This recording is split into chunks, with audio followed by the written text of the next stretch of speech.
Welcome back to the Sports Complex on a Tuesday afternoon. We will get into some Texas football as they look to take on Houston. Heavy favorites for Texas going into the game, but we got more college football for Texas starting the second half of the season on Saturday. We'll get into that and some Sark audio from his press conference yesterday. We'll talk a little MLB baseball. We are in the championship series. Rangers up 2-0. Phillies up 1-0. We'll get into that. Some NFL talk. The Cowboys get a win last night. Some say big. I might say otherwise, but it's a win. A win's a win.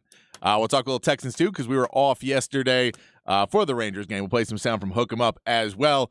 And, of course, your text messages. You guys drive the show. We just try to keep it on the rails. 512-447-3776. 512-447-3776 is how we will keep in touch with you on the text line all show long.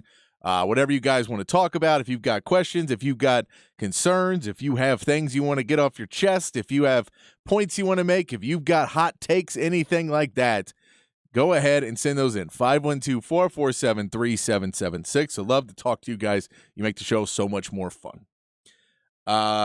First off, I do want to address the weirdest conspiracy theory that I've seen in a while, which is that the crazy fan from the Chargers game last night was a plant, that she's insane, that she's actually was paid because they wanted the shots on TV, I guess. I haven't driven too far into the actual conspiracy theory, but I believe that's what it is they're saying that they hired, that either ESPN or the Chargers hired this woman to really ham it up, and the cameras knew to get on her so that they could get the shots they wanted. And of course, she had the great shot of cheering when they would score, and then the meme that became the Chargers profile picture of her at the end.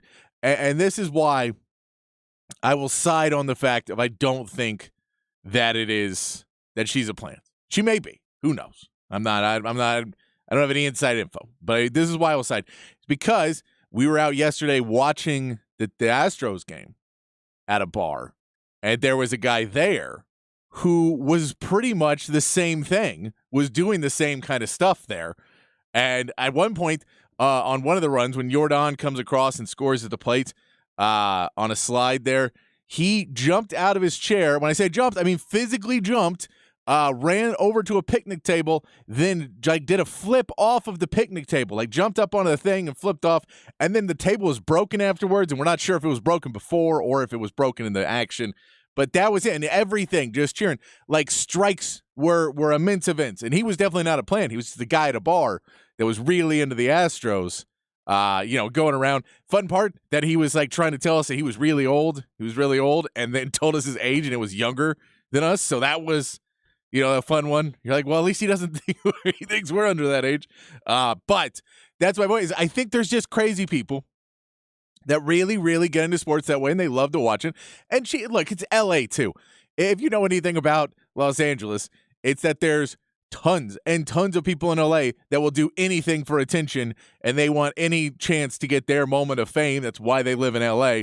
So maybe she was for another team and then moved to LA to follow her dreams, and that's what she wants to do. I don't know.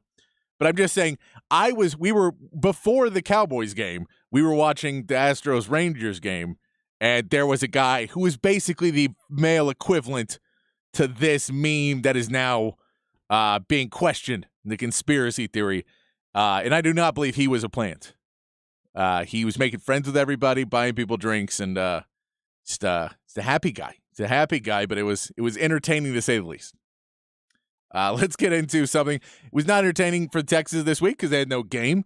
We're trying to turn that corner after OU and get into the second half of the season. And I think for Texas, this is kind of where you have to reset the mode and get into, for Texas football, you have to start getting into what the second half of the season, that is so different than the first half of your season was. That the first half of your season was two big games in Alabama and Oklahoma that you knew you had coming up, and you had to be ready for those.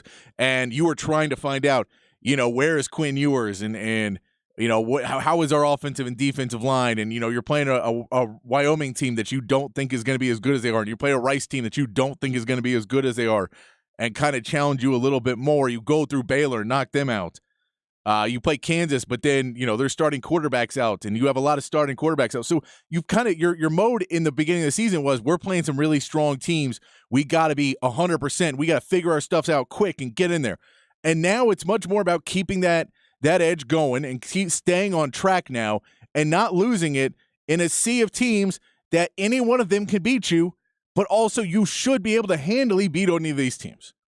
Sark spoke to the media yesterday, and this is his opening statement coming out of the bye week and trying to get his team back ready for playing a Houston team that Texas a 23.5-point favorite is what I saw today.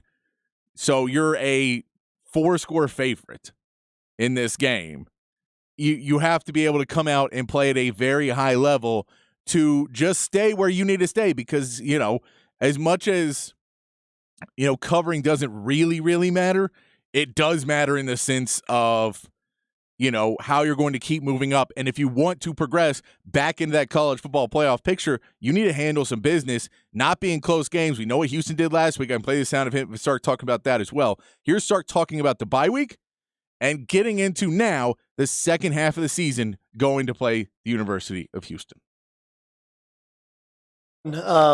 Just to go back to the bye, I think the bye week was very good for us. One, to really hone in on some of the areas where we want to improve as a team. Two, naturally, we had some guys that were a little banged up after the first half of the season. So to get them as healthy as we could get them that week, I thought was good. I think three, for a lot of our younger players, that you were really highly competitive throughout training camp in the first part of the season, and then had kind of been on the scout team there for a couple 3 weeks to refuel their competitive spirit and to do a lot of their work competitively. I thought was great to see. I was proud of those guys in that aspect. But I think inevitably for us, we're back to game week, and we're playing a really good Houston team on the road, and that's different, right? We've got to now reset again, right? Where bye week was one thing, we can't let the bye week kind of trickle into game week, and so it was important for us today to go out and have a good practice with the right mental intensity, the right focus, which I think the guys did because that's what it's going to take. This football team we're getting ready to play has an experienced quarterback, which we all know all too well. Donovan Smith in the transfer from Tech and how he played against us a year ago, and the challenges that he presents. Obviously two great returners, with Golden and Fleming in the kick return game and the punt return game. A very active defense on the defensive front. With what they do with Caesar coming off the edge. And so all in all, we know this team presents a lot of challenges. I think one thing I've been impressed with Coach Holgerson's team is how they've improved throughout the year. Obviously had a great game Thursday night, a very exciting game, which we had a chance to watch. One that they had in hand, kind of slipped away, and then were able to make the play at the end to win it. So we know we've got a confident football team that we're going to play against in a sellout game on the road. And so we've got to prepare for the opportunity that lies ahead, which I think our guys are well underway with that starting this morning. And that is, you're playing against a team that is coming off of an improbable win. If you didn't see that game, it was when West Virginia came down and scored with like 12 seconds left on the clock. There's a minute something when they were able to get the ball. They went down the field, scored, and then on 12 seconds in a Hail Mary play, Houston wins the game. Just a crazy finish in there.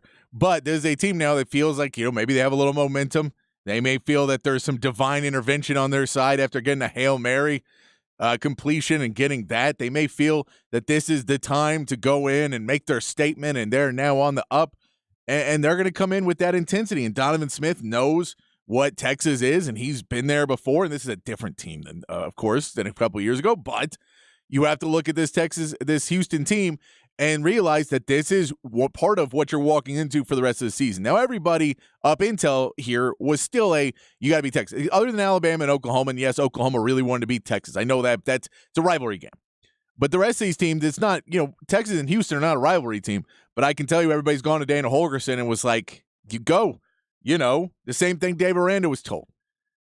You need to go win this game. This is the game. If you win this one, you're not in the hot seat, cold seat. We're putting ice on your seat. If you win this one and lose out, we're fine. That's everybody wants that big one, especially because you're playing in Houston. And it's when you talk about a team that's coming into a new conference and they're trying to get a statement win somewhere at home. And that West Virginia game is big, but it's a Thursday night, so the crowd was already pretty dissipated. And so I don't feel like that felt like a statement win against the West Virginia team that was projected to be pretty bad, even though they were undefeated in the Big 12 at that point. I don't know if that was a statement win, but beating a Texas sure as hell is a statement win if Houston could do it. So Houston is coming out and saying, if we can do that, man, recruiting-wise, fundraising-wise, everything, they get the cartoon with the dollar signs that pop in their eyes when they think about getting a win. That's what Houston is trying to do in this game. They're trying to make a name for themselves on Texas, and that's what a lot of these teams remaining for Texas are. BYU is going to have that as well. We know Texas Tech at the end of the season is going to be that. K-State, TCU, they always want to beat Texas. Everybody wants to come into this game, knock Texas off, and be the ones to go to Commissioner Brett Yormark and say, we did your dirty work. We did it. We knocked them out of the Big 12 championship game, and we knocked those evil Texas Longhorns out. That's what everybody's coming for, and Houston is the first in the line of 6 more teams that Texas will play this season. That is their goal, to come in and shock the world. But Texas, the good part about this, is a good team. They've looked good. They've played well, other than they didn't come out with the fire and intensity in the Oklahoma game. They needed to. They thought they were going to be playing another team that wasn't quite there yet.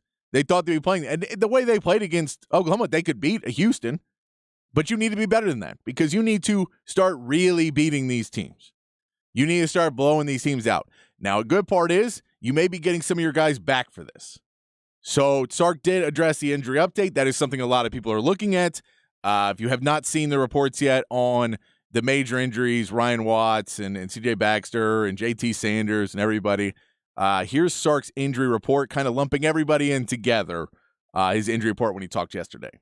Yeah, all of the guys practiced today, okay? So I think that's probably the first part that's really positive, where, last week we really limited a lot of guys. We limited, Jake to all about nothing. We limited JT to all about nothing. We limited Ryan to all about nothing. We really wanted to try to get them healthy. Today we came back, everybody practiced.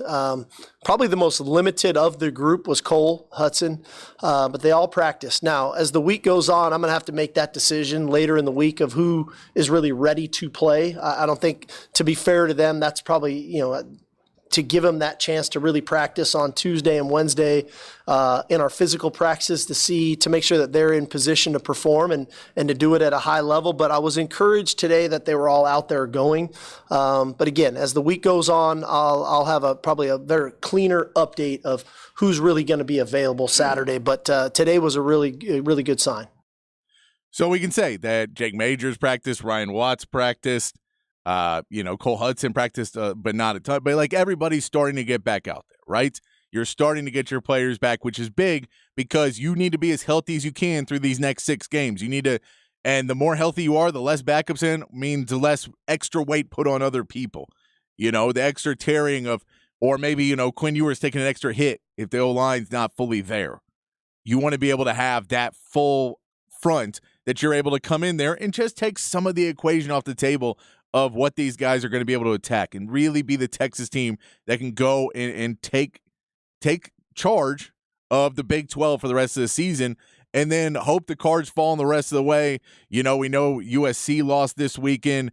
Ohio State and Michigan and Penn State all have to play each other, so you may get another loss in there. You're going to get another loss there for sure, but how bad it is and who falls out, with Georgia, with the injury to Brock, is going to be a huge problem. That they have a tough schedule coming up. Does Georgia start to fall back out? And if Alabama climbs back up into that SEC championship picture, does that now give Texas even a better resume because you were able to beat that team? Those all types of questions you have to figure, but you have to handle your business first. One of the interesting things I thought Sark talked about was how he kept his practices competitive over the bye week. And this is because, and we'll play a little bit of this, about keeping the edge.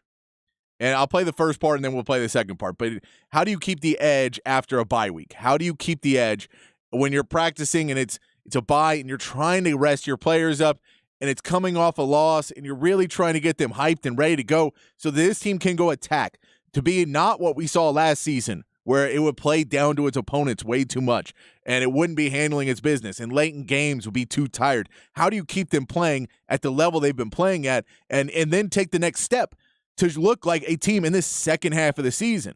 Like one thing we'll always talk about with K-State is K-State always gets better as the season goes on, or historically gets better as the season goes on.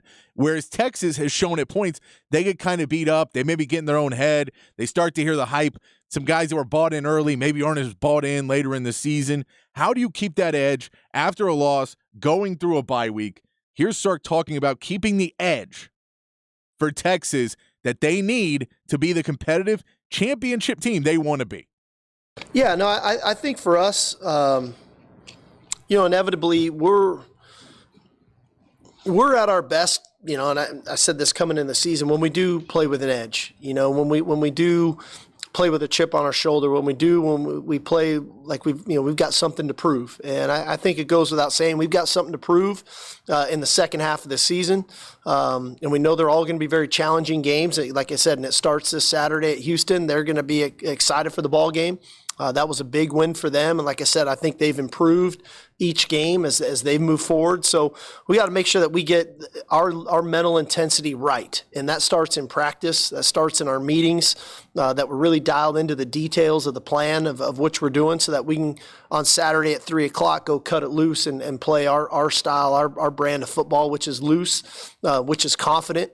But you get that way because of your preparation. And we got to make sure that we have that edge starting this morning and then carry it on throughout the week so that we can perform that way on Saturday.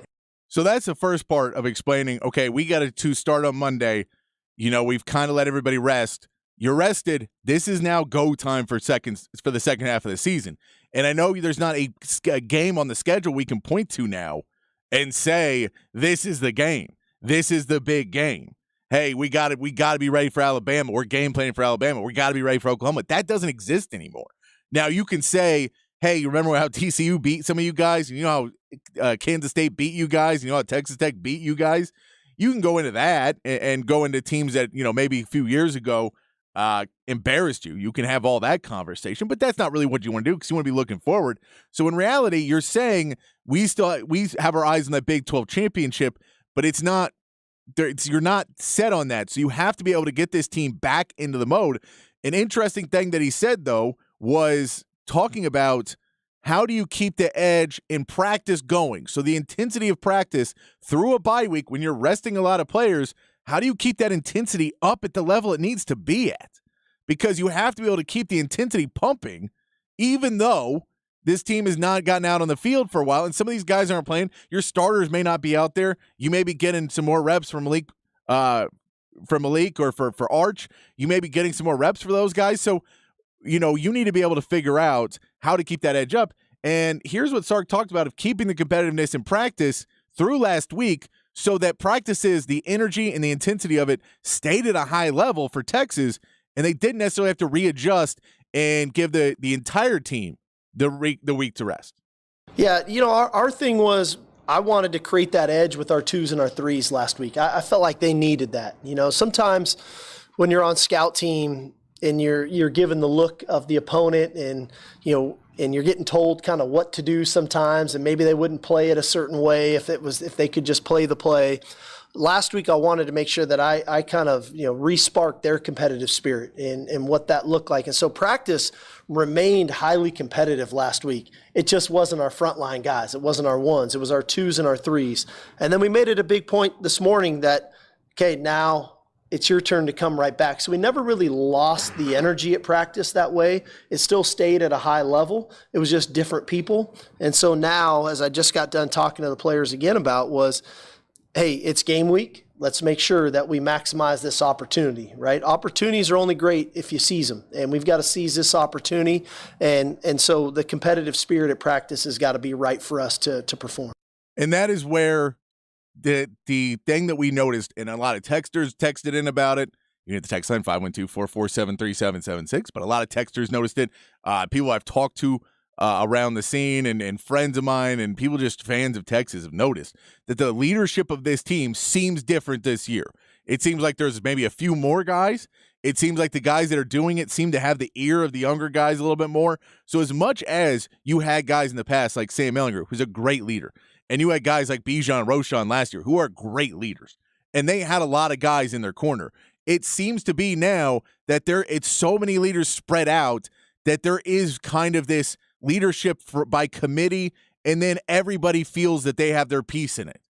And everybody feels responsible for this team in a way that I don't know if it's been that way in years past. It just feels good about that. So you're able to get these young leaders that are now able to pull your team up, that if Sark's able to get Quinn Ewers and JT Sanders and Xavier Worthy and then Tavondre Sweat and Byron Murphy and Jalen Ford, and then, you're able to go out and get Ryan Watts to come out and play hurt, and all those guys and start to pull them up, and then Jalen Catalon to come back, and anybody who can come back and start to play a little bit and get that and get people a little bit more excited and get the energy level back up at practice and get guys back into it, that the guys who don't need a practice, those guys are going out there and hitting it as hard as possible. Those guys are playing at a higher and higher level. Jake Majors on the offensive line, getting guys back into, I know he's hurt and he's pushing, but he's fighting through it because he wants to win something big this year. All of those leaders on this sideline right now, those are the guys that are going to be able to get up, because Sark can say it all day long. Any of the coaches can preach to get that edge and get the energy back up at practice to get ready for a game where you're a 4-touchdown favorite or a 4-score favorite. And if you want to be, you can preach that all day long, but I don't know if you're going to reach the guys who may not see a lot of playing time, but may make a big, big play. So if you're talking about, and I don't want to single anybody out, but if you're talking about a younger linebacker, a younger defensive back, or maybe a young wide receiver gets into the game, and that guy is only going to play 3 or 4 snaps, but those 3 or 4 snaps could make a difference in the game. You need to be ready and practice at the high level that you've been ready for all week long. That's what Sark's trying to do, and I think that's what the young leadership, something that is very exciting about this team this year.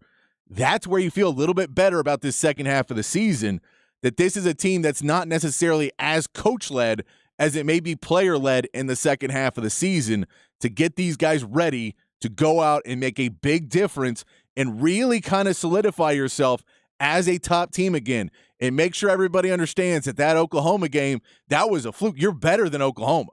Go prove that for the rest of the 6 games. That's what you need to go out and do. One more interesting thing I'll play for you that he talked about before we get to the big fat poll of the day was the offensive line. We know there was a couple injuries, Cole Hudson, Jake Majors, and people were having to shuffle around. They did a lot. He said this week they did practice kind of moving guys around, getting them a little bit more comfortable. So for in-game, if there is an injury, they know how to move people around and maybe not have such a shocking loss that the communication and all of the little things that go unnoticed, and, jumping off sides, or, what's your assignment, and making sure all of that is taken care of. Here's Sark talking about practice, how he practiced the offensive line this week, and kind of got them ready over the bye week to play anywhere they're needed. Yeah, no, I think it was huge. What great experience Connor got a couple weeks ago in that ball game.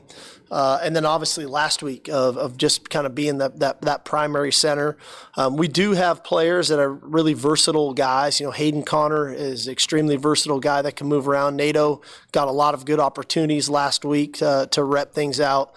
Cam Williams, again, he's a versatile guy that can move around. So I think that's one thing, one of the reasons why Coach Flood and I have such good rapport. We're very comfortable doing those things. And so you can take a week like last week and move some guys around, knowing there might be some growing pains there. But if we need to get to that down the road, it won't be the first time guys have been exposed to a couple different spots. Yeah. So getting guys ready, getting ready for that second part of the season where you understand you may start rotating players a little bit more in games where, if you are able to get a 3-touchdown, 4-touchdown lead or 4-score lead or whatever it is, if you're able to get that, maybe starting to rotate out some linemen a little bit more, giving some guys a little bit of rest, giving guys a little bit more experience.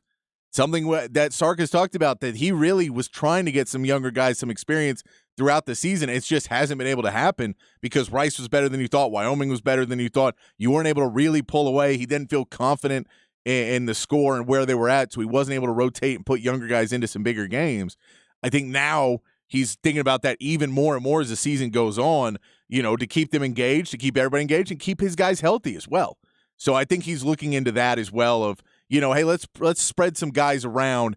And, if we need to throw somebody in and, he can go in at right guard or left guard. And, he could play, if we need to flip out a center, we can kind of move pieces around and put in some different lineups and get some guys some reps and see them in different moments and see maybe this guy that we thought we were going to be playing on the left side of the line looked pretty good on the right side of the line. Or, maybe we thought he was a guard and maybe he's looking okay at tackle and his footwork's a little bit better over there. Something like that. Just trying some things out if you're able to get those leads, but you got to go and handle business first. Let's get to the big fat poll of the day. Patrick's big fat poll of the day on the Horn. 512-447-3776. 512-447-3776. The big fat poll of the day. We're going to get a little reductive. Just big picture stuff here. Big picture stuff going in to the second half of the season. We're not going to get too far into Houston right now. We're going to get into the second half of the season as we get into Wednesday, Thursday, Friday. We'll get more into Houston, right? So, but I want to ask you, what we've seen already, we've seen the offense struggle at points. We've seen the offense thrive at points. We know the red zone, it can be an issue in the offense, but we've also seen the big playability. We've seen them have some good plays. We know they're going to try and work on it as the season goes on, right? And then on the defensive side, we've known that they've really shut down some guys, gotten to the quarterback, gotten pressure, got some turnovers. They've been able to get some things going well, but they've also allowed big plays. They also allowed a 2-minute drive at the end of the game last week, and maybe they weren't able to stop and, get the big stops at times they needed them. But let's just look big picture. Real easy poll today, but I'm going to ask you why as well and what you want to see fixed and what are you looking forward to see improved in the second half of the season. What concerns you more for Texas in the second half of the season? Offense or defense? So real easy. Offense or defense? Are you a little bit more worried, hey, this defense, I don't know if that defense is going to be there. I think our offense is going to be okay, but I think the defense is going to have a little trouble. Or are you a little bit worried, I think our defense will hold, but I think our offense needs a little bit more. What do you think, man, when they're on the field, I don't feel as safe as the other one? And it can get good. I mean, it doesn't have to be crazy because I get that I think both sides of the ball have played really well at points this season. I think they both had their down moments. But that's why I'm kind of curious to get a feel of the text line, 512-447-3776. Do you feel that this team, even though they had some slip-ups on defense, is still a defensive-led team? Or because of the weapons and what this offense can do, you feel that the red zone troubles will alleviate themselves as the season goes on? They're going to start to find it, and the offense will start going. And maybe the defense, you're a little worried, might start to get picked apart now. Let us know. 512-447-3776 for the rest of the season. What concerns you more for Texas, the offense or the defense? Let us know. Let us know why as well, because I want to talk to you guys and want to kind of pick this apart. I want to pick your brains. That's the fun part of the show here when we get to pick your brains on what you think about this Texas team, what you think about the Cowboys, what you think about the Rangers and Astros, anything you guys want to talk about. 512-447-3776, 512-447-3776, right here on the Sports Complex and the Horn. And we'll get back. We'll talk a little MLB. We'll play you some sound from Hook 'em Up with E and Rob B this morning, talking about the Cowboys last night and talking about some NFL. We'll get to the Cowboys in the 6 o'clock hour as well. If you got texts about that, we will getting to the Cowboys, the Texans, all of that in the 6 o'clock hour as well. 512-447-3776 is the new text number. So send in your text. We'll be back. Read some text. Get to some MLB. Get to them, Hook 'em Up, and a whole lot more here on the Sports Complex on the Horn 1019 AM 1260, the Horn app, and at hornfm.com.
Back on the Sports Complex on a Tuesday afternoon.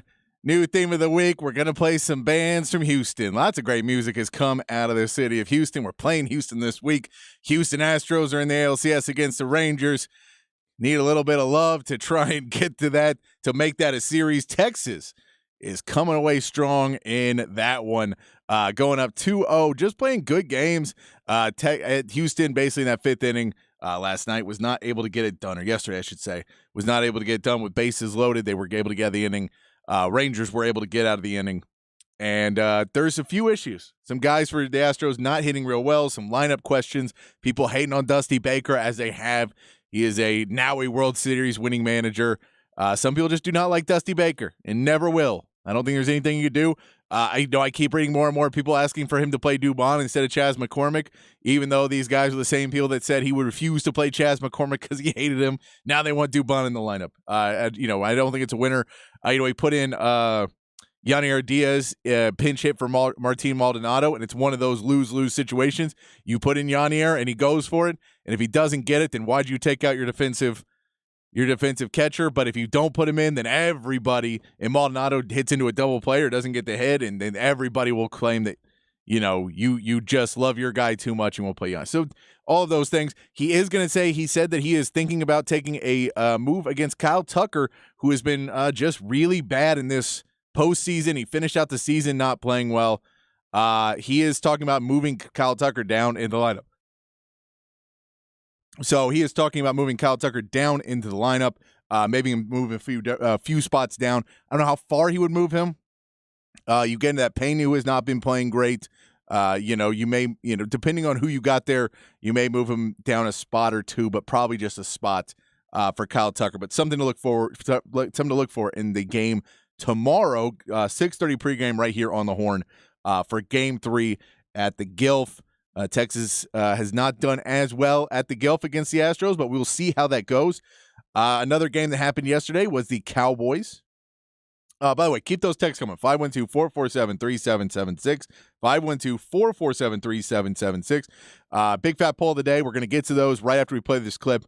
For the rest of the season, what concerns you more about Texas, their offense or their defense? And tell me why. 512-447-3776. I do want to play something from the Hook 'em Up this morning.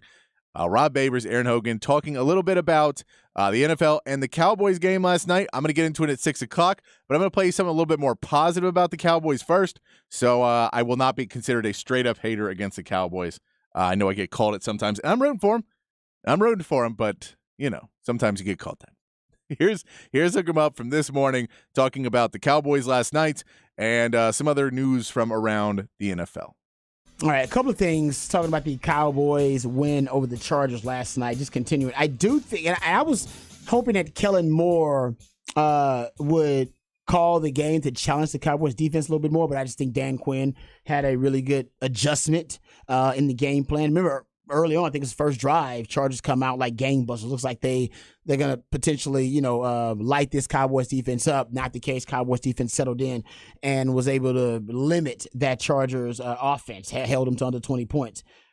One thing I did see that Kellen Moore did successfully versus the Cowboys, I don't know if he necessarily exposed them, but I definitely think it's something the Cowboys are going to have to work on because it's a really popular concept in football today, college or the pro level.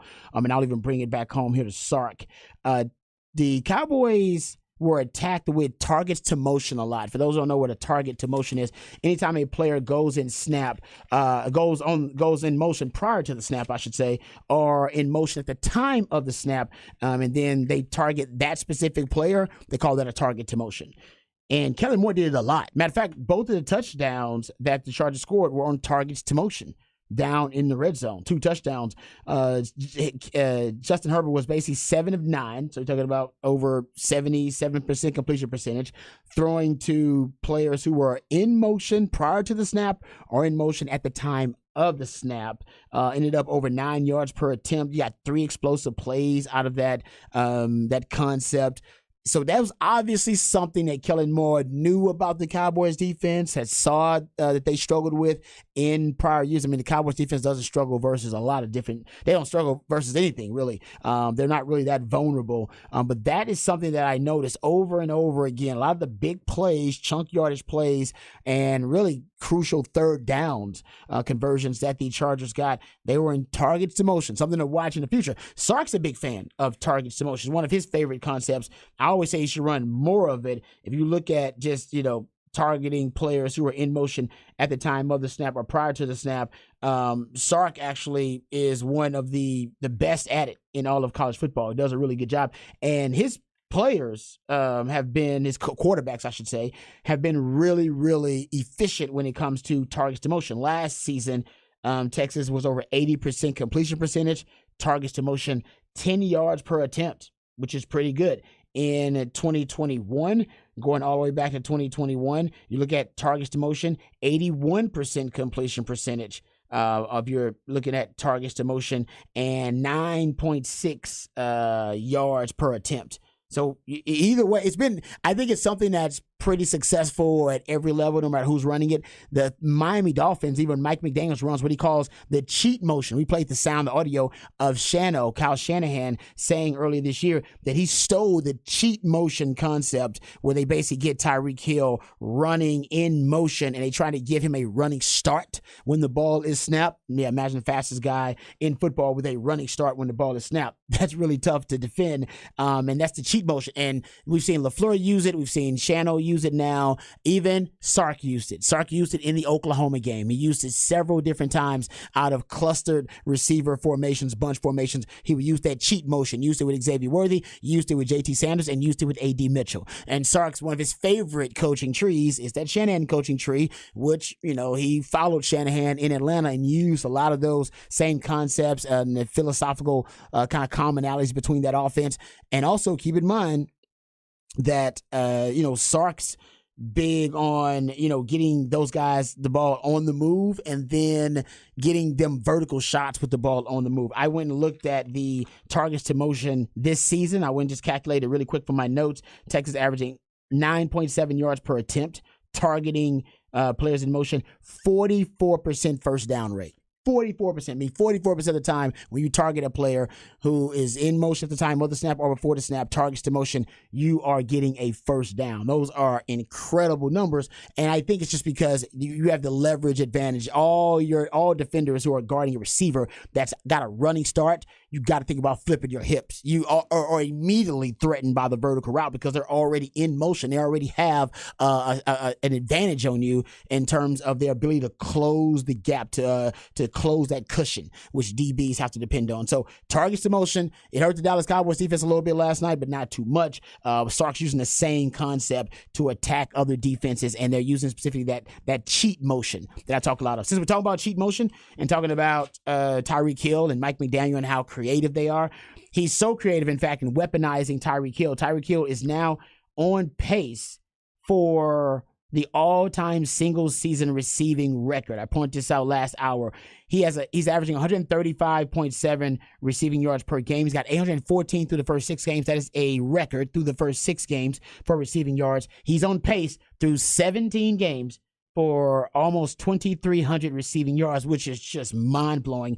Even if you cut it to 16 games, he's still on pace for more than 2,100 yards receiving, which would still be the record by beating Calvin Johnson's record of 1,964 receiving yards in a single season. He would set that record, also on pace to set the record for receiving yards per game on average at 135.7. The record is 129.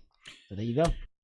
That's good stuff from Rob Babers. He always goes back, even if he's talking NFL, it'll come back to the Texas Longhorns usually, because he has more stats and more info and more pieces of paper than anyone I know about the Texas Longhorns. One of the best. Hook him up from Ian Robbie, weekday mornings right here, 6 to 11 on the Horn weekday mornings. Very good show there. We're going to come back. Get to your text, 512-447-3776. Poll of the day for the rest of the season. What concerns you most for Texas, offense or defense, or more for Texas, offense or defense? And tell us why, 512-447-3776. We're going to get into some Cowboys talk at the top of the 6 o'clock hour. We will get into, maybe we can talk more MLB, more Texas football, whatever you guys want to talk about. Hit us up on the text line, 512-447-3776. And we'll be right back with more of the Sports Complex on a Tuesday afternoon right here on the Horn 1019, AM 1260, the Horn app, and at hornfm.com.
Back on the Sports Complex on a Tuesday afternoon, playing Houston music all week because we're playing Houston. The Longhorns play Houston on Saturday. Also, the Astros need a little help. So we thought we'd play some Houston music for you this week on the show. Get in your text line, 512-447-3776 is the text line. Big fat poll of the day. We were asking you for the rest of the season, 6 games left in the regular season, what concerns you more for Texas, the offense or the defense? Tell us why. We're going to get to your text right now. We'll get to some more at the top of the hour as well as we'll get into some NFL all time permitting as we can get into some stuff. First text, defense need to tackle better. That last drive had bad tackling. I think that there was something to do. There was something about that game too where it seemed like our defense was much tired. The defense seemed like for whatever reason slower than they looked all season, and maybe that's just Oklahoma had great speed. I don't know if that'll, I think that's something that you're going to have to worry about once you get further down if you play them again in the Big 12 championship. Texas has been rotating defenders pretty well, and they kind of, with injuries and everything else, that rotation got a little bit tighter, and I think guys were a little bit more tired by the end of that game. But you have to figure out the way to get through that and not have that happen again. I agree. You need to be able to play 4 quarters of defense and tackling. Even if you tackle well in the first half, you got to be able to tackle in the second half as well. I agree with you there. We get offense. This is supposed to be Sark's strong suit, and it's the obvious strength of the team this year. It's been okay, but underwhelming when you consider all of the weapons. Yeah, I think that there's points where we've seen this offense underwhelm, especially in the red zone. But when you know all the weapons and you keep wanting to see Quinn progress, and that's one positive I'll give the offense, is I think Quinn has progressed as the season went on, where last year it seemed like he kind of hit a wall at a point. The footwork couldn't get right. Nothing could get right for him. And it seemed like he hit a wall that he just couldn't progress much better. I think he's getting better and better as the season goes on. We'll see out of this bye week if he comes out and plays at an even higher level, is reading defenses better and better. He's going to be playing some different tricky defenses, so he's going to have to be able to figure out to make the right play and not throw more interceptions. He's been very good with the ball this season. But I think, partly of when you look into why this offense isn't being a little bit more prolific, because they are putting up really good numbers in the whole game. It just doesn't feel like it. But I think that there's part of it where he is trying to play, Quinn is really trying to play safe and not turn the ball over, which is in reality making more checkdowns. It is making it to where he's not getting the big play because sometimes you just want to force that ball and see if your guy can go win the one-on-one. And I don't feel he's pushing that ball as much as he has in years past, or as much as Sark would like him to. Let's go at least say that. But I'm with you. This is why I'm asking you guys, though. This is why I want to know. So keep texting those answers in, 512-447-3776. What part of the team, offense or defense, concerns you more in the second half of the season? Because I don't know if there's a right answer. I think there's flaws in both. So I'm curious what you guys think. Scarlett says, what concerns me is the same thing with Sark. I think he's too soft. One quick fix with both toughness and mentality. Use a darn fullback. Not talking the 1 yard line. I'm talking base offense, sledgehammer fullback, QB under center, smash mouth, and play action off of that. I'm not opposed to it, but I think you have so many weapons to put in a guy who's not as good to take a Jay Witt off the field, or to take a JT Sanders off the field, or an Xavier Worthy off the field, to put in another fullback. And I know you could say it's Gunnar Helm at points, but I don't know who that fullback. I get it in smash mouth football. I just don't think it's the right thing for this offense. And also with Quinn's footwork, I don't want to change up too much of what he's doing, because that footwork is going to be very different depending on where he lines up. And if we have to go through Quinn footwork stuff again in the second half of the season, it's not going to be good. But no, I get the more toughness. I think that's kind of what Sark is supposed to be on the other side of, though, is, when you talk about those goal line plays, I've talked to people over and over again who keep saying, well, why weren't we able to force the ball in? You go, well, that first one, we did win the battle of the line. It's just there was a gap that a linebacker was able to shoot through and grab Jonathan Brooks' legs. If that linebacker doesn't time that perfectly and doesn't know where the play is, then he's not able to do that. That's the reality of what Sark tries to do, is confuse the defense and basically allow, so that linebacker has to choose, do I shoot the gap and hit Jonathan Brooks, or is this a pass play and he's going to throw it right over me because I made the decision to tackle the runner and it was a play action? Or did Quinn keep the ball and he runs the outside and everyone attacks the middle and you run to the outside? There's a lot of different ways that play can go. And if you're just going to keep running it down the middle, then that's where the creativity kind of goes away and you lose that Sark advantage. And, I think there's plays where he can add a fullback, which is what he does with Byron Murphy or Tavondre Sweat. And when he does that stuff, that's basically him adding a fullback. I get it somewhat in pass pro. I think you have good enough players in other positions and you don't have that guy. And I'd rather play the better players than play the position. Now, you can say in the future he might want to recruit some fullbacks and get some other guys in there to do that. But I don't think they have the guy right now to be that guy. If they do, Scarlett, let me know who you think that guy should be, who you'd put back there to do that. But I don't know if they have that guy right now. Let's do one more text. We're going to take a break and come back and keep going on these texts in the 6 o'clock hour and talk some Cowboys. Defense worries me. Where did the pass rush go? And blown coverage in secondary, missed tackles were there against OU. OU played them really well, but they do need to get that pass rush coming back up.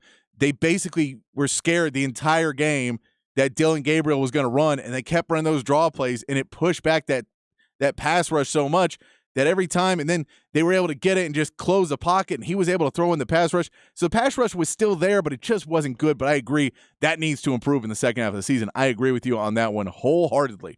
We're going to take a break. When we come back, more of your text, 512-447-3776. What worries you more in the second half of the season, offense or defense? I believe we're tied right now in text I've gotten for offense and defense, but so keep them coming. And then we will get into some Cowboys talk as well. And more Texas talk and all that good stuff. When we get back here on the Sports Complex in the Horn, 1019 and 1260, the Horn app and hornfm.com.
Hour 2 on the Sports Complex here on the Horn. Going to talk some Cowboys. Get the win last night. I won't say it's a big win. They get the win over the Chargers last night. Talk a little Texans as well. Some offensive Rookie of the Year and defensive Rookie of the Year odds. Look where the Texans are on those as well. We'll get into a little bit more. Hook 'em up with Ian Rod B. And, of course, your text. 512-447-3776. Big fat poll of the day today. For the rest of the season, what concerns you more for this Texas team? Their offense or their defense? Tell me why. We're about even so far going through it. You know, there's issues on both. So I'm kind of, which one do you think this team's identity is going to be? Which one are you saying hey man, we got to fix this because this is our identity and we got to fix that going into the second part? I'm a little bit more worried about this. I'm a little bit more worried about the offense. I'm a little bit more worried about the defense. That's why I want to ask. I'm curious what you guys think. I'm curious what you think on the text line. 512-447-3776. Getting back to the text line before we get to some Cowboys talk. My man Chan, I think I'm more concerned with the Texas offense because opposing teams shall attempt to make Quinn Ewers uncomfortable to make him go through his progression. Also ensure if the red zone issues are resolved. I'm still concerned. I get that, Chan, and I think that's kind of what a lot of people in the camp of offense is the still not 100% sold on Quinn Ewers group. I don't know if this guy's going to be a whiz that's going to be a Heisman candidate. He's not going to be able to do what Dillon Gabriel from Oklahoma did, what we've seen other quarterbacks be able to do. We don't know if that Quinn Ewers is going to show up. He's definitely not as flashy. So he is not a guy that even when he has a big play, you may not notice. They kind of go away because Sark throws a ball so much. There's a little bit of it where, he'll have two big, great drives in a row. And then on the third drive, they kind of hand the ball off a few times. He throws some short passes, and they punt the ball. And you go, well, he's garbage, and not think, well, he did just have two really good drives where he hit some really good passes. I think there's part of that. But I get, as you see some different offenses or some different defenses, he hasn't really seen a lot of super confusing good defenses where we know once we get to Kansas State and TCU and Tech and all these guys who've been game planning defenses just for Quinn Ewers for basically an entire offseason to get ready and be ready for this game, looking at film to see what he's not doing well against and what he can't read and moving safeties and throwing guys back and not letting guys get into man coverage.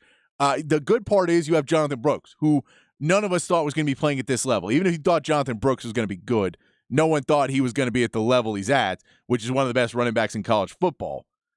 So there is some benefit of, even if Quinn Ewers isn't Superman, you can play in a more even style of football and still get these wins. Nate coming in with the taking down Houston Music and the Astros at the same time, Nate.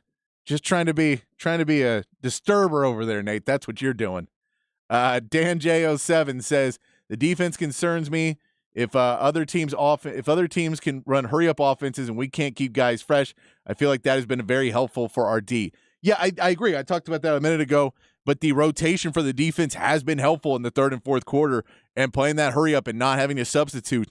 I don't know how many of these teams are going to be able to effectively do that and move down the field because I don't know how many of those guys have a veteran quarterback that can really step up and continue to make big plays with their feet and with their arm, such as Dillon Gabriel did. I don't know how many teams have that. So there is some where there is a concern that, well, once you get to the Big 12 championship, you may have to see Dillon Gabriel again. If you get to the college football playoff, you don't know who you're going to be playing against. There could be somebody like that again. So that defense could be a worry there. I'm not sure in the next 6 games if there's going to be a guy or an offense that I feel super worried is going to be able to play a really effective hurry-up offense and keep our defense on the field and really wear them down series after series without rotating. Because once you take one guy out of the road, once you pull one guy off of your team on the hurry-up offense, then the defense gets to substitute and you get to go a little bit slower and, get that defense kind of freshened up. But I like that. Justin in Louisiana. Hey, guys. Longtime listener, transplanted to Louisiana. Love the 2 shows left and miss the old shows. I've listened through the tuning app for the entire time. The app doesn't load properly in my area of the live literally listening. Any other options in the app? We're continuing to work on the app, guys. I know there is some issues. We're continuing to work on it. So if you download the Horn app, I know there's a fake one, I think, in the Google Play, but the Apple one's up right. You can also go to hornfm.com. There's a player in that as well. But we're continuing to work to get all the options. We're continuing to try and talk to people, the powers that be, not at our station but above our station, to try and get signals and everything else. But there's only so much you can do. So we're constantly working on it. Believe me, it is something that's talked about in the hallways pretty much every single day. There's a lot of people working very hard on it, but we're trying. So, Justin, I appreciate you listening. We're going to continue to try and get you all the best coverage and get you better and better ways to listen. Appreciate you for listening. Let's go. Kerry from Georgetown. Gabriel was responsible for 400 yards in passing and personal running 114 yards. So defense. Yeah, no, and I get that. And Dillon Gabriel, again, we said after the Texas game, jumped into the Heisman Trophy, I believe at third or fourth odds, something like that. So he's clearly playing really well. That they had the offensive game plan. That defense did not look good in that game. They got beat on the lines of scrimmage. That's kind of really the lines of scrimmage for me were a problem. TJ Horn says red zone offense, chief engineer. Everyone is coming for us. Put in that MG attitude. I appreciate that. You got to get that MG attitude. And while I believe the secondary is our biggest weakness, I'm truly confused about the red zone offense. I'm not sure what the answer is, except to do the opposite of what we've done. The red zone offense, again, it's confounding because Sark is a creative guy offensively, so it doesn't make sense that he's been so uncreative in the red zone and they haven't been able to do it.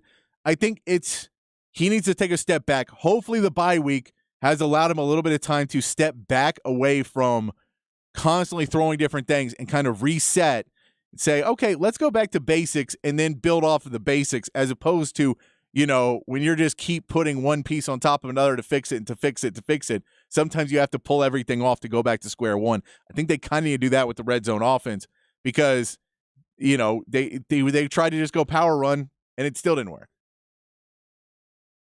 We are going to come and we're going to talk some tech for Cowboys. We're going to get back to the text line, 512-447-3776, 512-447-3776. We'll get back to the text line in just a minute, but I do want to get to some Cowboys talk while we have a little bit of time here. The Cowboys win 20-17 last night against the Chargers. We see everybody's extremely happy about it. Cowboys fans are coming back and chirping again. The Cowboys have come out like, okay, all problems are solved. We beat a Brandon Staley team. Guys, we beat one of the worst head coaches who looked like he had a fake beard on last night. And when they did the shot from Brandon Staley to Mike McCarthy, it looked like a time-lapse video of bad coaching, just going from one to the other and just that like morphing, like the black and white video from Michael Jackson. That's an old enough reference for anybody. But that was like, you can't, this is the thing. I think there were some positive things you can take out of this game and you can grow upon. But this was not a defining win. Just because it's on Monday Night Football doesn't make it a big game that makes this an amazing win for Dallas. This was a game you had to win because the Chargers are awful. They're a bad, like, you can say Dan Quinn looked pretty good. The defense looked good. But offensively, you put up 20 points on the Chargers. Only the Raiders put up less. Only the Raiders, without Jimmy Garoppolo, I believe, put up less points against this Chargers defense. You're not, and like the Vikings put up more in them. Some bad teams put up more points. Ryan Tannehill put up more points on them than the Titans did. So it's not like you can come out and say that this is, that the offensive woes are fixed. Dak Prescott did seem pretty happy. Here's Dak after the game, giving a rare cuss. Rarely does he cuss in the post-game press conferences and talking to the media. Here's here's Dak when he was asked, was this game a must-win game to not go 3-3 and to go 4-2 on Monday Night Football? You said it's a big win. Was this a must-win though? Yeah. Yeah, it was a must-win. Why? I mean, it's early. Early in the season, but 3-3, 4-2 or 3-3. It's a huge difference. Yeah, it just is. I mean, yeah, like I get exactly what you're saying. It's early in the season. I've been in the 3-5 season that we turned it around and went on a win streak and won the division. So I get what you're saying, but 4-2, second road win of the year against a great team, against a great offense, great defense. Going into the bye week, yeah, I mean, we talked about after last week not allowing this thing to landslide, and obviously I think a win like this allows you to really close that book. Obviously, we closed that book throughout this week, preparing for this game, moving on, not just talking about it, but being about it, practicing that right way, preparing the right way to do that. But when you get this win like we did, you definitely can move on. Now we'll move forward from this one. Go watch it, get better, critique it hard, see how we can get better from this game, even on a win. And then, as I said, enjoy the bye week. Get healthy, enjoy the bye week, and then stack after that. You can enjoy the bye week. Mike McCarthy cannot enjoy the bye week because he's still got to figure out this offense. This offense still did not look great. Now, what do we see that this offense that looked good? Let's go to what looked good for this offense. Dak Prescott, when you took him out of what he was supposed to do, when you took him out of the play and the play broke down, he was able to break out of contain and get to the outside and throw some passes downfield to the guys that were getting open and working for it. That looked good. When you threw the ball to Brandon Cooks, that looked good. When you threw the ball to CeeDee Lamb, whoo, boy, that looked good. All of those things look good, and the things that you need to be doing over and over and over and over again. You have two really good receivers. One of them is electric in CeeDee Lamb. You need to get CeeDee Lamb 20 targets a game, 15 targets a game. You need to get Brandon Cooks 10 targets a game. You know who doesn't need 10 targets a game? Michael Gallup. Stop throwing Michael Gallup the ball. Stop it. Stop it. You can throw him the ball 5 times a game. That's it. That's it, Mike. I don't care because you're targeting him. You're calling quick game to the guy that you think is going to have the worst defender. You were playing the laziest man's coaching possible and just trying to beat other teams by picking and poking with Michael Gallup. If you want to look at targets in the game, CeeDee Lamb, 7 targets, 7 catches, 117 yards. Brandon Cooks, 4 targets, 4 receptions. Good stat line. Michael Gallup, 10 targets. His longest reception was 11 yards, and he only caught 3 of them. That's not all his fault. I'm not blaming Michael Gallup for being in this position. I don't want to blame Michael Gallup for this. I think Michael Gallup's a good third receiver, but you need to start using him as a third receiver, not your most targeted receiver when you have Brandon Cooks and CeeDee Lamb on this team. You threw the ball to Tony Pollard 7 times, and now the stat line looks good because it's 7 targets, 6 receptions for 80 yards. Remember, that's one play that worked. That's one 60-yard touchdown, and the rest was 5 receptions for 20 yards.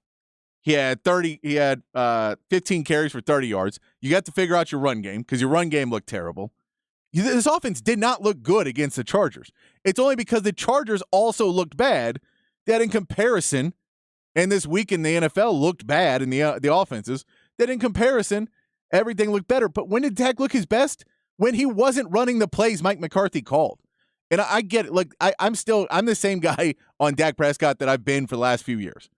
Dak Prescott, you need to try and help him as much as you can. Not the lazy way Mike McCarthy is. Not the lazy way of let's just call a quick game and give him one read and hope that read is right. And, let's just throw to Michael Gallup 10 times in a game. 10 times in a game, you throw to Michael Gallup. And I get he's open. He's going to be more open because he is the third wide receiver. You need to find plays to get CeeDee Lamb the ball. You need to find plays to get Brandon Cooks the ball. That touchdown catch for Brandon Cooks, it was an okay pass. It was Brandon Cooks winning. Brandon Cooks won and got out there. You got those players. You're paying those players. And I know Jerry Jones doesn't want to pay CeeDee Lamb all the money he's going to want to get. If I'm CeeDee Lamb, I'm not happy. I'm very not happy because I can go out there and have 7 targets. You gave me 7 targets, and guess what? I caught every single one of them, and I made them work for 117 yards. I did that. And a lot of these, and some of these were plays that were broken down. You have to be able to get the ball to your star players. And just this offense against the Chargers didn't look good. This isn't a celebration week for the Cowboys. This is a wipe the sweat. Thank God we got to play a bad team with a terrible head coach and Brandon Staley. Thankfully, that offense and Kellen Moore didn't look great against Dan Quinn, and Dan Quinn knew what Kellen Moore was going to do and was able to defend it. And able to get out there and those defensive players started to play better. You get a big interception down at the end. You were able to confuse Herbert enough, get some pressure on Herbert. All of that, I get this is going to be a defensive team, but you said you were going to run the ball more, and we're going to run the ball. How are you going to run the ball if Tony Pollard is averaging 2 yards a carry and you don't have another running back? I mean, Rico Dowdle is averaging 4 in that game because he had 3 carries and he just ran straight up the middle. You hit him the ball and he just ran for it, and the offensive line made a big enough hole. Wasn't going to do anything big. You have to do something if you're this Cowboys team, because this offense is still really not good. And I get you can blame it on Dak all you want. Dak is not going to be great. He's still better than at least 10 to 15 quarterbacks in football right now. And we saw that he could make some big plays, but if you're going to stick him in this really cookie-cutter offense to try and protect everybody, it's not going to work. That doesn't work in 2023. This is the kind of crap you ran 10 years ago, and the only reason it worked is because you had an Aaron Rodgers who checked out of it all the time and did whatever he wanted to do because he was a really good quarterback. Dak Prescott's not going to do that, but he did break out of contain, find some of his star players, and that was the big plays for Dak Prescott. Mike McCarthy should not be celebrating this week. Mike McCarthy should be getting chewed out this week because his play calling still sucked. It still sucked. You put up 20 points against that defense, and I know they got players, but don't give me that because the Tennessee Titans figured it out how to play against them. You put up 3 more points than the Las Vegas Raiders, and the Raiders are a dumpster fire. Don't give me that. Don't give me that. You put up what? Who else did it? Kirk Cousins put up 24 points on him. Kirk Cousins put up more points on him than you did. Of course, Tua did. Of course, they put up 36 on him. It's good you got the win. You need to get the wins. Those are games you got to win. But this is not a celebration for Cowboys. This is not a big win just because it's on Monday Night Football. That's a Jerry Jones big win. That's a Jerry Jones. Well, it was on TV, so it counts twice. No, it doesn't. It doesn't count less. It counts one, just like any other game. Just because it was on Monday Night Football doesn't mean that it's a great win against a great team. You played a team in a stadium that apparently has one fan, because that's what they showed, was that one fan over and over again. With an offense that couldn't get it going because Dan Quinn called a good game. Dan Quinn responded after the 49ers game. I think Dan Quinn needs to continue to evolve because we've seen that coaches that know him, i.e. Kyle Shanahan, who coached with him in Atlanta and knows him, knows how to pick apart that defense. The Eagles coaches are going to know how to go against him. As we saw the Cardinals with the former Eagles coordinator is able to go in and pick apart this defense because they're not trying to go over the top. With game managing quarterbacks, just run the ball, game managing, and trying to get one-on-one matchups out in the open field, that's what this defense isn't as good at. They're really good at stopping a quarterback if they can get time to get a pass rush in. They're good at stopping a quarterback if he's going to try and make, risky pass. But if you're just, throwing the ball 10 yards or 5 yards to a wide open Deebo Samuel, or whoever, you're just throwing it 5 and you're just able to pick it apart. Defenses, you can get through them. You can score some points, especially if the offense is not providing. So as much as I'd love to celebrate with all the Cowboys fans and say this was a great victory and a big victory, the fact that it was on Monday Night Football does not by itself make it a big victory. The fact that it was a 3-point game does not make it a big victory. You should have put up 30 on this team. If this offense was working, you would have put up another 10 points easy. You didn't. A team who is looking better, they're not there yet. Don't get me wrong, they're not there yet, but they have a pretty easy schedule. I think they have the second easiest schedule, and the only team that had an easier one, the team they just beat, Texans, put up 20, beat the Saints at home. C.J. Stroud is just looking amazing. He throws his first pick in the game, and Nico Collins breaks it up, and they get the ball back. Rookie of the Year odds. C.J. Stroud is now running away with the Rookie of the Year odds for Offensive Rookie of the Year. It's C.J. Stroud, then Puka Nacua, and then Bijan Robinson is number 3. Bijan's playing well, but, to beat a quarterback, it's going to be difficult if the quarterback continues to play this well. The DeMeco Ryans hire seems to be looking great. If you look over on the defensive Rookie of the Year odds, Will Anderson's number 3 behind Jalen Carter and Devin Witherspoon. Tank Dell is, once he gets through concussion protocol, he's on the list. He's on the list of Offensive Rookie of the Year. They got some good players happening there in Houston. And that offense is trying to figure things out. If that run game starts to figure it out, and it started to this week, if Dameon Pierce is able to figure out the zone run game that they're trying to run, this Texas team could be looking a little bit better. The good part is, being a Texans fan, there's no real, I don't have Super Bowl aspirations this year. If you're a Cowboys fan, I keep hearing that you got to win some 2 playoff games or Mike McCarthy's fired. You fire him you have the bye week. You got to make a change in the bye week, guys. I get it. that I don't think there's a coach out there that you can fire Mike McCarthy and bring in another coach right now and a better play caller. I don't know who's out there who you're going to be able to do that. So I'm not saying you fire Mike McCarthy right now. I'm not saying that. I am saying you fire Brandon Staley if you're the Chargers. Fire Brandon Staley. Fire Brandon Staley. You should have fired him 2 years ago. I get you don't have any money, but fire Brandon Staley. But I will say not firing Mike McCarthy. I get that. But you do need to go in and start to make some changes and some personnel. And Jerry Jones, you need to stop letting Mike McCarthy be a yes man and go in there and get in him and tell him, hey man, guess what? You're fired at the end of the year unless you make these goals. I don't care. I don't want to hear it. I don't like you. You don't get to hang out with me. You don't get to fly in the jet anymore. You don't get to hang out with Jerry and be Jerry's yes man anymore. You need to go out there and make some new plays. Try and be creative in any way. Because Dak Prescott looked way better than Mike McCarthy's play calling last night. You need to figure that out in the bye week, Mike McCarthy. Because you need to go out and get some other players. You need to get some more running backs. I'd be calling the Titans. Titans don't look real good this year. I'd still be calling about Derrick Henry. He hasn't looked great. I'm sure they'd be ready to move on. Probably get him for a late pick. You run him into a system where maybe you can get him a little bit better plan. I don't know. Maybe go out and get some. But other guys are going to pick up running backs right now. I don't know why you're not. I don't know why you're not looking around right now. That's what I'd be doing if I was Cowboys. I wouldn't be celebrating a Monday Night Football win just because it was Monday Night Football. I wouldn't be celebrating that. We're going to take a break. When we come back, we're going to talk some more text, 512-447-3776. What side of the ball worries you more for the Texas Longhorns for the rest of the season, offense or defense? Any of the other texts? We want to talk Cowboys, Texans. If you think I'm an idiot for saying that wasn't a big win and 20 points against the Chargers is an okay thing. Or if you think they should fire McCarthy, if you got someone they should hire, if you think they need to make a trade, if you've got a player that you like them to pick up, go ahead and text that in, 512-447-3776. If you've got answers, I'm ready to hear them for the Cowboys because I'm not a fan, but I cover them, and I'd like them to be watchable, and they're just not really watchable right now. It's not a fun team to watch.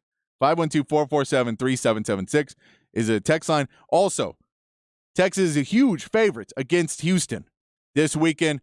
Rob Babers, Aaron Hogan talked about it. We'll play you some of that as well. When we come back here on the Sports Complex on the Horn, 1019 AM 1260, the Horn app, and hornfm.com.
Back on the Sports Complex here on the Horn, playing some Houston artists this week. So we're playing the University of Houston. The Longhorns are on Saturday, and Houston Astros need a little bit of love and a little bit of luck to get them going back again. Down 0-2 to the Rangers right now in the ALCS. Phillies game 1 against the Diamondbacks as well. You know, you could see a rematch of last year's World Series, or you could see two new teams. We will see the Diamondbacks and Phillies playing again tonight. Tomorrow night will be game 3 of the Texas Rangers versus the Houston Astros. I've seen a lot of people in Houston calling them the Arlington Rangers, refusing to call them the Texas. That's the kind of petty I like. Just pettiness right there. But I like it. That'll be tomorrow. Pregame at 6:30 right here on the Horn, getting you ready for that big game, because if the Rangers win that, you are now in all must-wins for the Astros until this season is over. If they cannot turn it around and get it going in the Globe Life, the Gilf, where things have gone so well for the Astros this season, if they can't turn it around there in Game 3, it could be a problem. I want to get some of your texts before we get to this last clip. I'm going to play you about the betting odds and how the spread, it seems pretty high for Houston, or for the Houston game for Texas. I did like the text I got on my phone from my man Jacob Standard, comes on the show with me on Fridays, about that is every win's a big win in the NFL. That is straight from the cult of Jerry right there. Every win's a big win. No. Losses are big. And I know it's a weird way to think about it. There's wins and losses. But when you're looking and you're a winning team and the standard is good and the standard is where it needs to be and you're a winning team, what do you look at? You look in the standings, you look at the loss column, because you want to see, all right, I can't make up losses, but I can make up wins. I'll win those. How many losses do I need the other team to lose? You look at that loss column. When you are a bad team, you look at the win column. You say, oh man, if we win a couple more games, it's a hopeful way to think. It's a positive way to think, but it's not a necessarily winning way to think. Is to look and go, oh man, what a big win. No, you're supposed to beat the Chargers. It's not a big win. It's just a win. You should have beaten them. The fact that it was in doubt is crazy. I get that if they didn't have Brandon Staley, it wouldn't be crazy, because they have a lot of talent on that defense. They're paying a ton of money on that defense. But Brandon Staley sucks, so you should be able to beat him. Text line's open, 512-447-3776. 512-447-3776 is the text line. We were asking you today about what worries you more, the offense or the defense for Texas going forward. Get back to the text line. Texas homer here, but CJ has to be the odds-on favorite, right? What he's doing feels miraculous. Dude in the top 5 in passing yards. Remember how bad Trevor Lawrence was? This doesn't happen. No, it doesn't. At CP53, it does not happen at all. It is very weird to start. And like some rookies even figure it out halfway through the season. But I mean, like, look at Bryce Young. I think Bryce Young will still be okay in the NFL. I don't think that he's already a bust or anything. But he's, clearly he's having his growing pains. Will Levis hasn't even got into the game. You can look at a Jahmyr Gibbs in Detroit and having some learning pains. And Bijan Robinson is another guy who's doing things that normally rookies aren't able to play at that level that he's playing at. Both those guys are playing well. It's just CJ Stroud is doing it on as a quarterback, does it on just slightly a bigger stage. As Bijan doesn't touch the ball on every single play. Texter, get the ball to Jay Witt in the red zone. He's a dog. I agree. I think they should use Jay Witt more in the red zone. I know he likes to use him in blocking. That's where he trusts him. He doesn't trust A.D. Mitchell in blocking. He doesn't trust Xavier Worthy as much in blocking. But, man, getting a big guy out there like Jay Witt on one-on-ones and trusting him to go get the ball, I like that as well. You say defense worries me. Where did the pass rush go? The pass rush, and I think the pass rush will be back. I think it will be back. I know some people are saying up here on the text line that Texas didn't pressure Dillon Gabriel. They did a lot, and the Oklahoma defensive line did a really good job of directing Texas players. So they were getting inside, but then they just make a really small pocket, and Dillon Gabriel was able to keep throwing out of it. Texas offense has no motion in the red zone. All things that you need to start figuring out to get yourself set. What makes you think the Cowboys ain't a dumpster fire? With Jerry as GM, same story, different day. They're not a dumpster fire, because the Raiders are a dumpster fire because you don't know what's the Cowboys are just, they're just a eternal fountain of hope with no results. It's a wishing well. Everybody throws their money in, and they're told, well, your dreams will come true if you throw your money into it. But that's the Cowboys. They're just a wishing well. So it's not like they're a dumpster fire. Because a dumpster fire, you throw your stuff in, it's on fire. Your money's still there. Jerry just has it now. And he's not going to spend it on the Cowboys. He's going to make all his money, and he's going to build his team up, and then he's going to say that, the salary cap works in a way that we don't want to pay CeeDee Lamb all this money. We want to throw the ball to Michael Gallup because we paid him and not Amari Cooper for some reason. Just a wishing well. That's all the Cowboys are. To answer your question, I would fire Mike McCarthy this week, and I would hire a cardboard cutout of Vince Lombardi.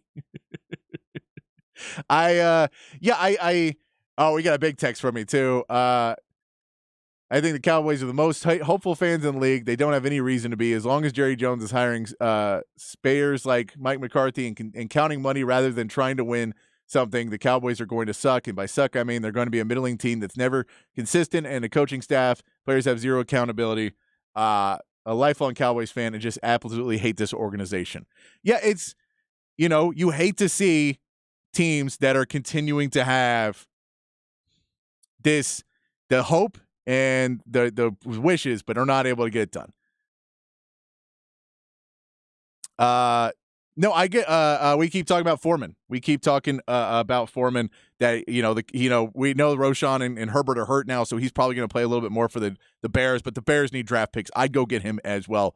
I would get Foreman. I would have signed him for $2 million also. But that's just me. I want to play this clip from Hook 'em Up. We'll get back to your text before we get out of here. Here's Hook 'em Up this morning talking about the gigantic four score spread for the Texas-Houston game. It's pretty obvious that U of H's strength is their offense. Their defense is probably one of the worst defenses in the Big 12. I think scoring defense, they're last in the Big 12. I believe pass defense, they're last in the Big 12. I think rush defense, they're like 10th in the Big 12. So this game is either, if U of H is going to try to pull the upset, it's either going to be, I think, kind of a shootout, and that's what U of H wants. U of H, they want a shootout. They get into a shootout like they did against West Virginia, even turned West Virginia into a shootout team. That'd be great for them. This is going to be a shootout or a blowout, in my opinion. I think Texas could blow them out. I think the line has them at almost a 21-point favorite. That could happen. I don't like that number. That's a huge number, but I could see it happening just because the defense of U of H is suspect. And Texas could pretty much, I'm going to say have their way, but they could decide game plan wise to either run it against U of H or to throw it against U of H. They could decide either way. Do we know Sark likes to throw to open up the run, though? Just because Sark has the easy route to run the football on a team and just run it down their throat, play ball control, that's not necessarily what he's going to do. He'll do that at one point during the game, maybe for a stretch, but Sark wants to throw the ball, and Sark's going to throw the football.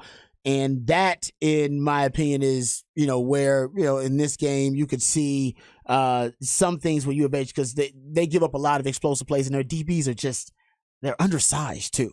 They have smaller DBs. Not saying they don't cover well, but they're smaller DBs too. And tackling, the Texas wide receivers in space sometimes can be a problem. So I think Houston is going to look to try to make this a shootout. They are good on special teams and returns as well. They already got 2 kick returns for touchdowns. They had one called back against West Virginia, and they had one for a touchdown versus West Virginia. So they're explosive actually in their return game, and they're explosive offensively. I like their wide receivers. And I talked to Jerry Hamilton, who looks at all the different prospects, and obviously he's one of the best recruiting analysts in the country. And I talked to him about the U of H wide receivers because watching them, I think that's their strength. The wide receivers, they don't worry me or anything, but I think they're formidable. I think Texas will have their hands full with the wide receivers. Joseph Manjack, which is USC transfer. Exactly. Think about, there you go. Keep that up. There you go. Because he's from USC. He's a 4-star. So he's a guy that was highly recruited as well. Sam Brown is a really good player. Also transfer. West Virginia. From West Virginia. So I'm sure in the Dana Hoganson move, maybe he was one of those guys. There's also Matthew Golden. He's a wide receiver for them. He's just a speed guy. Number 2, you'll notice him. They try to get him the ball in space as much as possible. The guy can run. And it's Stephon Johnson Jr., who's an Oklahoma State transfer, who was a good player at Oklahoma State. And then he transferred there, and he works really well in their system. They like their wide receivers. Sometimes they'll go for a wide, of course, in that air raid system. But those guys are legit. And I talked to Jerry Hamilton. He said, three of those guys are 4-star receivers in terms of their recruiting grades and how highly basically ranked they were as recruits. And they end up transferring. Some of those guys end up transferring. But Dana Holgorsen knows how to weaponize his wide receivers really well in that air raid system. And Donovan Smith, we talked about quarterbacks being comfortable in a system. Donovan Smith has played in that air raid system his entire college career. It hadn't been a long college career, but he's been at Texas Tech and now here at U of H. So he's comfortable in that system too, and he can present some of the problems either Dylan Gabriel presented. They run the quarterback draw. They run the quarterback with design runs in the red zone.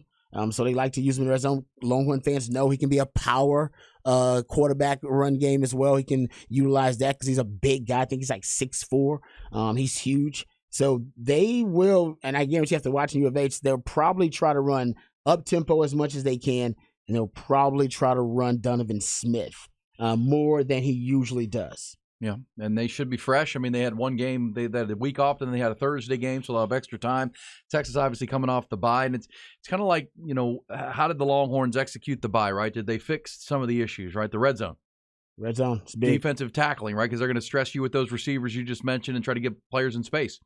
They're not going to try to run the ball right at Texas. I mean, that's not a good idea.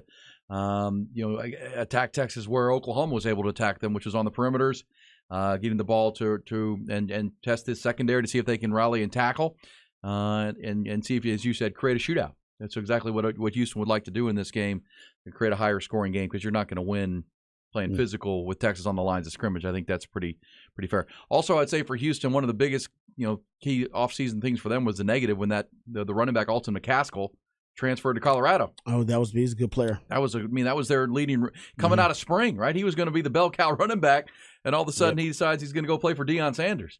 And they have a freshman in Parker Jenkins as their running back, so that hurt them on the offensive side of the ball. Right. Donovan Smith could have used a sturdy running back like that. He's now playing at CU. So it'd be fun to analyze this game. It's the first meeting between the Cougars and the Longhorns since the early 2000s. The first re-engagement, and obviously the first as conference members since they were back in the old Southwest Conference. Good stuff there from Hook 'em Up with Ian Robbie. Weekday mornings here on The Horn. We got to take one more break before we get out of here. We'll get back, read some more of your texts, and wrap it up here on the Sports Complex on The Horn, 101.9 and 1260, The Horn app, hornfm.com.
wrapping things up here on the Sports Complex on a Tuesday afternoon. Tomorrow, we are here for an hour and a half, 90-minute show, as we will get you ready for Astros and Rangers Game 3 taking over the airwaves pregame at 6:30. So we will get you ready for that.